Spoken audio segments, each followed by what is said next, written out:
A couple years ago, my son Daniel and I went into a patch of woods that looked something like this, and we cut down all the trees and pulled out the stumps and leveled the land, and our intention was to plant some alfalfa or something in the field to draw in wildlife. And we did all the hard work. We cut the trees down, and we burned the brush, and we pulled the stumps. We got the whole thing leveled out, but we never got around to planting new seed.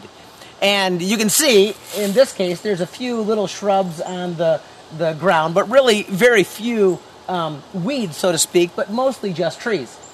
And so we took a place like this and we did all this preparation of the soil, but then we didn't follow through with planting good seed. And so let me show you what happened. What we ended up with was this.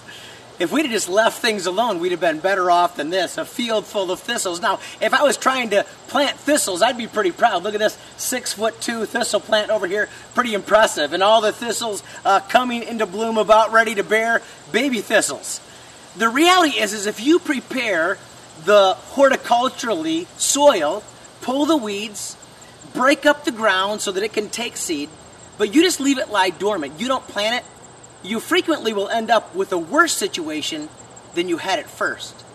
Jesus actually tells a story where he refers to this concept, but in a spiritual manner. He says there was a certain person who had a demon cast out of their life.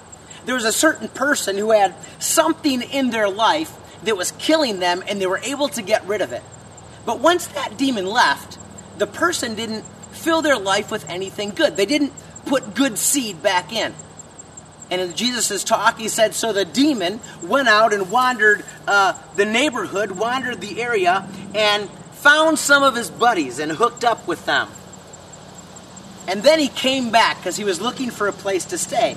And so he came back to the man's heart, and he found it empty and swept clean. And so he moved back in. But he didn't move back in alone. He moved back in with a whole bunch of his buddies. True in horticulture, true in your spiritual life as well.